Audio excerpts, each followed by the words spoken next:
Mula England, balik bansa ngayon ang half-Pinoy na rugby superstar na si Marcus Smith.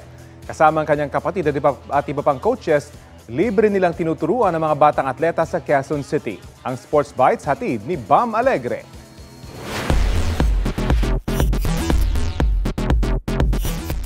Rugby Union, pisikalang sports na pinsan ng soccer at American football. Tagisan ng lakas, liksi at bilis. Sa Inglaterra, maningning ang bituin ngayon ng 25-year-old rugby superstar na si Marcus Smith na proud to be Filipino. Very proud, to be honest. Brothers and I were born here in Makati, lived here for 8 years, so we have a close connection growing up. My mom always instilled good family values. Balikbayan si Marcus ngayon para makipag-bonding sa mga batang atleta sa Payatas, Quezon City.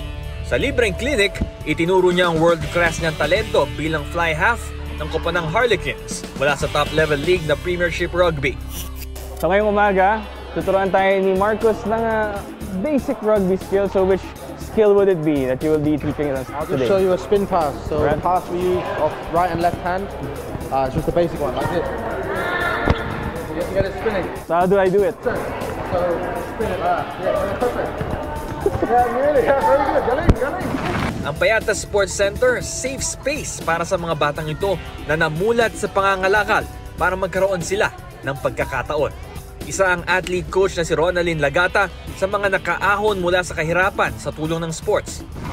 Nagkaroon ako ng chance na maging varsity player sa UST, and then nagkaroon ako ng chance na ayun po, makalabas dito sa Payatas. Kasi syempre yung buhay namin dito sa Payatas hindi naman po madali. Mostly yung mga tao talagang sa kalakal talaga yung buhay.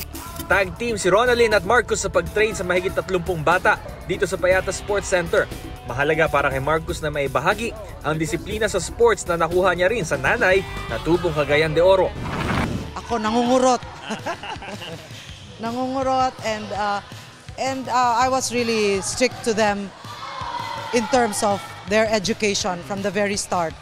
Just inculcating in their heads the discipline. Kasama rin ni Marcus ang mga kapatid niya, kabilang si Luke na naglalaro rin para sa Philippine National Rugby Team na Volcanoes.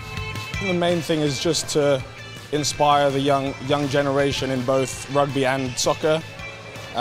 It's important for us as national athletes to sort of spread what we know, spread the knowledge, the coaching that we've received, and try to inspire the new generations.